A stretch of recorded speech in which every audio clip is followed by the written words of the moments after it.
September 26, 1980, Friday night in the Astrodome. 42,000 people show up, and the game is over in 2 hours and 2 minutes. No explosions, no giant comeback, and no 10-round circus. Just pressure. Tom Seaver on one side, Vern Ruhle on the other. The Reds are still breathing, and the Astros are trying to hold the rail in the National League West. For 9 innings, Vern Ruhle gives Houston exactly what a first-place club begs for in late September. No drama on the scoreboard, only drama in the standings. And this isn't one of those nights where the whole city leaves talking about a slugger. This is one of those nights where a pennant race gets quietly moved forward by a man who just refuses to blink. The Astros beat Cincinnati 2-0 in the Astrodome on September 26, 1980. Ruhle threw a 4-hit shutout. Tom Seaver went 7 innings in defeat, and Houston moved to 88 and 66 in a race that was still very much alive. Welcome back to the Astros. This is Astro 24. Today we're talking about Vern Ruhle with the game played on September 26, 1980 against the Cincinnati Reds. I'm documenting one game per player until I reach 100. And this one is beautiful in a very specific way. Because if you only look at the line score, you might say, okay, neat, 2-0, quick game, move on.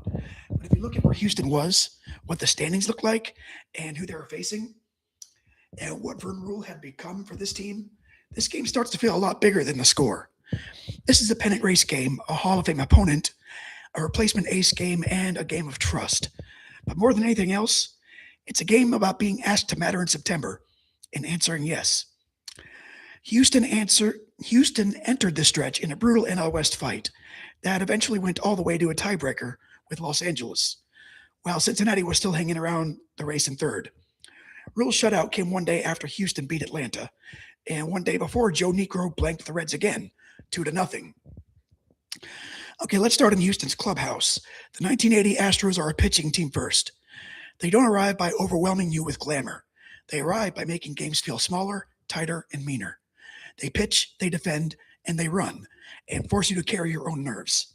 And there's a giant shadow hanging over the entire season, J.R. Richard, because Houston lost a terrifying force in midseason. And when Richard went down after suffering a stroke, the shape of the staff changed, and that's where Vern Ruhle becomes central, not as a headline machine and not as a myth, but as a stabilizer. Houston's 1980 club leaned on pitching and speed, and after Richard's stroke, Ruhle stepped into the opening and helped hold the season together. He finished at 12-4 with a 2.37 earned run average, and several retrospectives specifically credit him with carrying a major share of the down-the-stretch burden. Now Cincinnati. The Reds aren't a bad team. That would be the wrong read. They win 89 games this year, but this isn't the full imperial version of the Big Red Machine. Not anymore. This is what you call the afterglow roster. Still dangerous and proud, and still carrying names. But there's a difference between carrying history and being history's peak version of yourself. The most interesting emotional wrinkle in this series is staring everybody in the face. Joe Morgan's back in Houston, facing the Reds franchise that made him a legend. The 1980 Reds finished 89 and 73, good for third in the NL West, 3.5 games behind Houston. Contemporary retrospectives note that after Morgan left for Houston, Bench, Foster, Griffey, and Concepcion remained as major holdovers from the Big Red Machine core, but the club was no longer quite the old monster. So the Astros clubhouse feels like this. We can do this, but we can't exhale. And the Reds clubhouse feels like this. We're still dangerous, and if Houston slips, we're close enough to make them feel it. And that's the temperature of the room. Around the majors that week, the whole sport feels alive. Over in the National League East, the Phillies and Expos are still at each other's throats. On September 26, Philadelphia beat Montreal 2-1, and that division stayed alive until the final weekend. In the American League, New York beat Detroit on the 26th to improve to 99 and 55, while Kansas City lost that same day to Minnesota and sat at 92 and 62. The Yankees would finish with 103 wins and the Royals with 97 before meeting in the ALCS.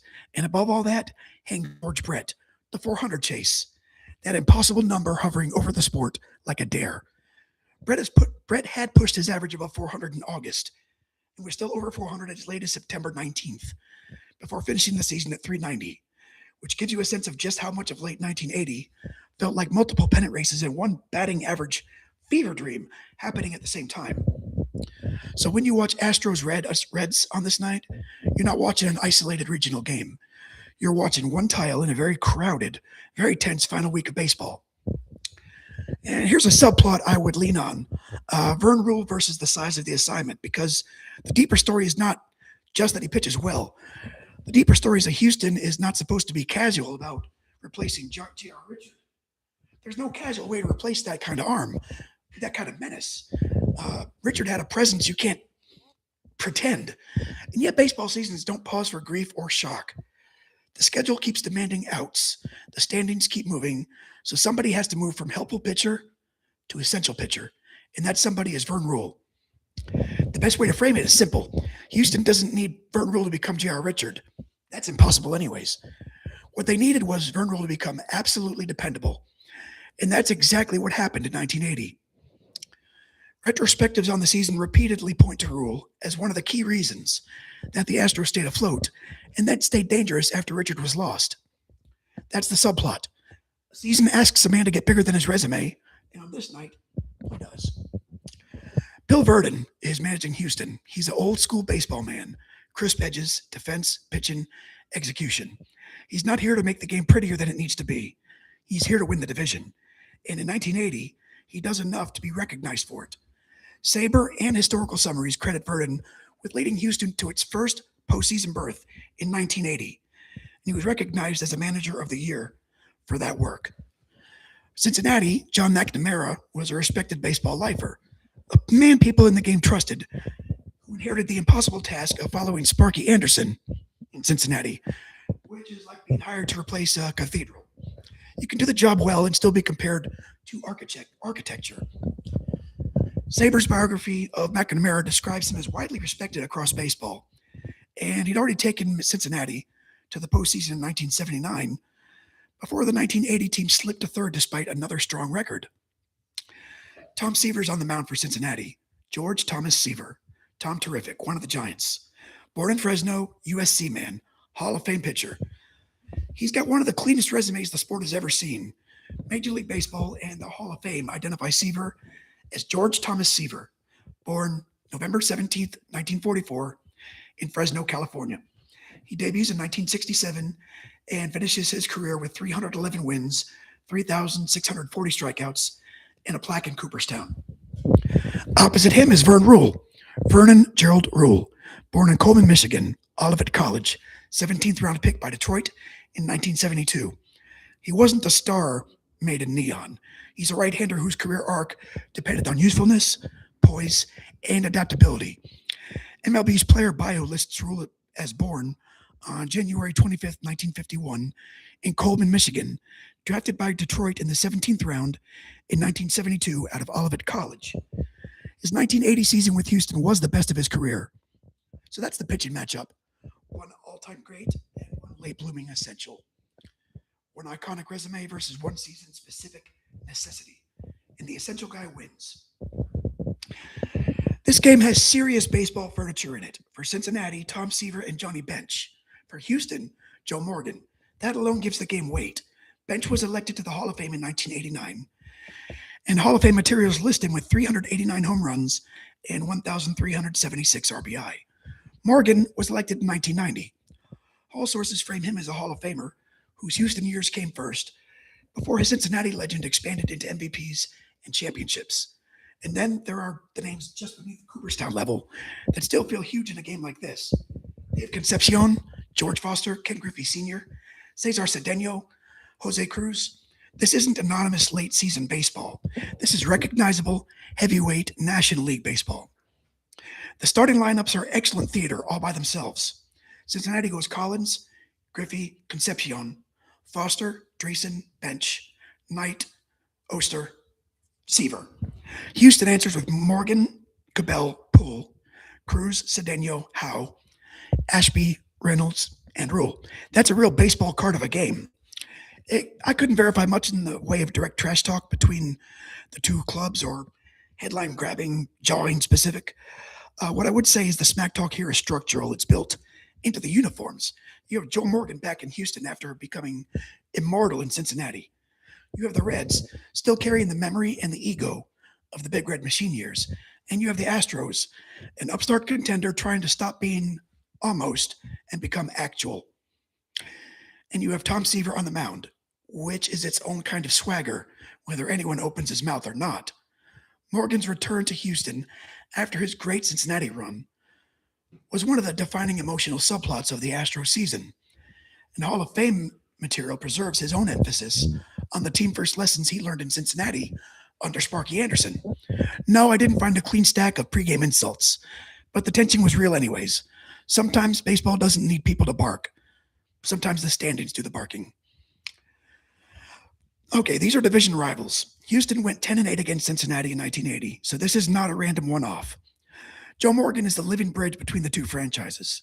Houston's 1980 season breakdown shows the Astros going 10-8 against the Reds, and multiple Hall and history sources underline Morgan's central role as a great player who began in Houston and became a Titan in Cincinnati before returning to the Astros in 1980.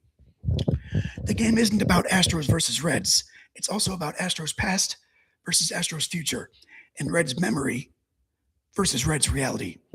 Morgan is the hinge, Bench is the monument, and Seaver's the important ace. Ruhle, he's the practical answer to Houston's emergency, and that's a very rich little ecosystem for one tidy 2-0 game. My side quest here would be Joe Morgan as a ghost in the room, because Morgan didn't light the box score on fire in this one. He walks, steals a base, scores a run, he gets picked off later, and then leaves for Rafael Landestoy in the ninth. So if you're careless, you can treat him like a side character, but he's not. He's one of the emotional authors of the 1980 Astros. Morgan signed back with Houston before the 1980 season, and both Hall of Fame and later historical recaps emphasize his leadership and team-first influence on that club's rise. So the side question becomes, how strange must that have felt for Cincinnati to look across the field in a pennant race and see Joe Morgan wearing somebody else's hope? That's good television and good baseball, and that's a great side route. Pardon me. Vern Ruhle is one of those players baseball produces constantly, and fans sometimes underrate. He's not built for mythology. He's built for usefulness. Coleman, Michigan kid, Olivet College, drafted in the 17th round by Detroit, debuts in 1974, moves through the game as the kind pitcher that managers trust because he can absorb roles: starting, relief, spot starting, long man, plug the leak, hold the line. MLB's official bio lists Ruhle's birth, school, draft slot, debut, and career path. And historical summaries note that his finest season did come in 1980, just when Houston needed the most. That's why this episode works, because Astro 24 is not only about a good pitcher having a good night, it's about a player whose value becomes visible when the season starts to get expensive. Ruhle isn't the grand design of the 1980 Astros. He's the repair work that keeps the grand design from collapsing, and that's a hell of a baseball life. For Ruhle, this game is proof of concept. Not the whole proof, but a clean, late-season proof. Can you take the ball in the pennant race against Tom Seaver in a dangerous Cincinnati lineup and make the entire night belong to your tempo? Yes. Can you do it without needing 6 different miracles behind you? Yes. Can you do it in a way that says, I'm not borrowing this role for a week, I actually belong here? Yes. This outing became part of the larger 1980 case for Ruhle as more than a spare arm. By year's end, he was 12-4 with a 2.37 ERA. Later recaps consistently place him among the key reasons Houston survived Richard's loss and reached its first postseason. That is what it means to him, not glory, but validation. Now let's do the game itself. Top of the first, Vern Ruhle sets the tone immediately. Dave Collins singles, so Cincinnati gets a little life. Then Ken Griffey rolls into a double play, and Dave Concepcion is turned away. Right there, the game tells you what kind of night this will be. The Reds might reach, but they're not going to roam. Bottom first, Houston makes Seaver work right away. Joe Morgan walks, Enos Cavall moves him up. Terry Poole gets him over again. Then Jose Cruz singles to left. Morgan scores. Houston leads 1-0. It's classic Astros offense for this era. Not loud, just efficient. In the second, Ruhle wipes out the Reds quietly again. In the bottom half, Art Howe doubles. Alan Ashby's out, helps move the runner over. And Craig Reynolds lifts a sacrifice fly to right. Now it's 2-0, and the rest of the night becomes a question. Can Cincinnati ever truly threaten? The final box shows Houston scored its 2 runs in the first 2 innings and never needed another one. The third inning matters because Seaver settles, and that's important. This is not some night where Tom Seaver gets run out of the building. He adjusts and keeps the game close enough that one bad Houston inning could have changed the whole mood, but Ruhle never gives him that opening. In the fourth, Cincinnati gets one of its better chances when Dave Concepcion settles doubles with 2 outs. But George Foster grounds out and the rally dies. In the fifth, Dan Dreesen goes down looking. Bench is HBP, and Ray Knight flies out. Ron Oster singles, and suddenly you have 2 on with 2 outs and Tom Seaver up. This is a hinge point. Ruhle gets the pitcher to ground out, and the game stays frozen. That's the heart of the outing. Not just that he throws a shutout, that he wins the leverage moments cleanly. From there, the pattern hardens. Cincinnati keeps hitting the ball into gloves. Houston doesn't pile on, but it doesn't crack either. Ruhle works through the 6th, 7th, and 8th without letting the game get dramatic. In the 9th, Dave Collins bunts for a single to open things, and the faintest possible tremor enters the building. But Ken Griffey flies out, Dave Concepcion flies out, George Foster grounds out, and that's the game. 4-hit shutout, ball game over, pennant race moves one day closer to the edge. A few little game details from the box are worth reading slowly because they give the night texture. Ruhle goes all 9 innings, allows 4 hits, no runs, no walks, strikes out only 2. Seaver goes 7 innings, gives up 3 hits and 2 runs, still loses. Houston just gets 3 hits total, but 2 doubles matter, one by Poole and one by Howe. Craig Reynolds gets a sacrifice fly, Jose Cruz gets an RBI single, Joe Morgan steals the first base and scores a run. Johnny Bench is charged with an error. The whole game takes 2:02. So I can't narrate this like a slugfest. It's a tightening bolt. Every inning gets tighter. Every out gets more expensive. And every base runner gets more suspicious. The whole time, Vern Ruhle is acting like he already knows. The game only needs 2. Now for Houston, this game meant survival with posture. Not survival by accident, but survival with the look of a real contender. Because if you're trying to win a division, there are games where you prove your offense can carry you. Then there are games where you prove your staff can strangle a night. And this is the second kind. For Cincinnati, this game is the opposite. A reminder that being good in 1980 is not the same as being good enough. Tom Seaver gives him a chance. The lineup has recognizable thunder. But against a club like Houston, chances are not enough if you don't cash them in. By the end of September, Houston's still in front of a division race that would eventually require a 1-game tiebreaker against LA, while Cincinnati finished a strong but frustrating third at 89-73. This particular 2-0 loss was one of the games that kept the Reds from turning still alive into real threat. And that's the meaning. Houston gets reinforced, Cincinnati gets narrowed. This game is baseball in a pressure cooker form. You don't need prior loyalty to understand this game. You just need to understand scarcity. There's only 2 runs, only 7 combined hits, only 1 error, and only a couple of innings where it feels like anything might happen. That makes everything matter more. A casual fan could understand this immediately. Tom Seaver's excellent, still loses. Vern Ruhle is less famous, but he still owns the night. 1 walk matters, 1 stolen base matters, and 1 sacrifice fly matters.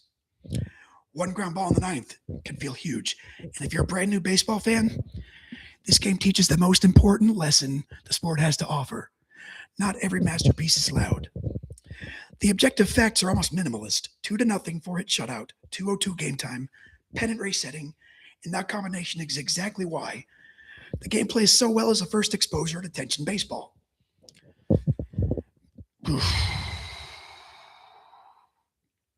Well, following this game for Houston, the road after this is not simple at all.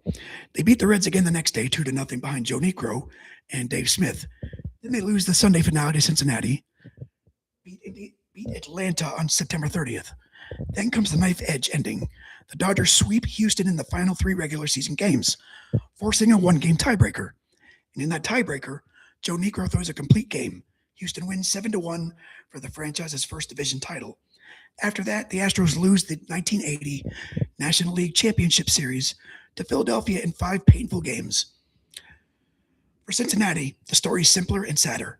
They lose this one, lose the next one 2-0 as well, win the finale 8-5, and that's basically the shape of it. Good club, real fight, not enough room. They finished 89-73, good for third place, 3.5 games back. So this September game is not the finish line. It's one of the paving stones leading there. Pardon me. Ruhle's career keeps moving after 1980, but this remains the clearest peak season. He stayed with Houston through 1984, later pitched for Cleveland, California, and finished his major league playing career in 1986. He then moves into coaching, serving as a pitching coach in pro ball for Houston, Philadelphia, the Mets, and Cincinnati. Ruhle died in Houston in January 2007 from complications related to treatment for multiple myeloma. That ending changes how you talk about him. Stop treating him like a useful arm from an old pennant race and start talking about what he was remembered as: a baseball lifer, working pitcher, a respected coach, and a good baseball man. And that matters, because Astro 24 isn't only just a box score. It's about the kind of baseball life that holds organizations together even when it never becomes nationally mythic. Astro 25 is going to be Joe Niekro, October 6, 1980, and that episode writes its own trailer because Astro 25 is Joe Niekro. Game 163, Dodger Stadium, with the division on the table. Houston had just blown a 3-game lead in the final weekend. The Dodgers forced a tiebreaker, and then Joe Niekro answered with a complete game, 7-1 win that clinched the first division title in Astros history. Art Howe drove in 4 runs. The Astros finally got over the line. So if Astro 24 is the tightening bolt, Astro 24 is the door swinging open. That's Astro 24, Vern Ruhle, September 26, 1980. Not the loudest game and not the flashiest, but one of the purest examples you'll find of what a pennant race asks from a pitcher who's become indispensable. 2-run, 4 hits allowed, no walks. Complete control of the mood of the night. Tom Seaver's there, Johnny Bench is there, Joe Morgan's there. And the man who owned the game was Vern Ruhle. That's baseball. Not always the biggest name, sometimes just the right man on the right night. Thanks for watching.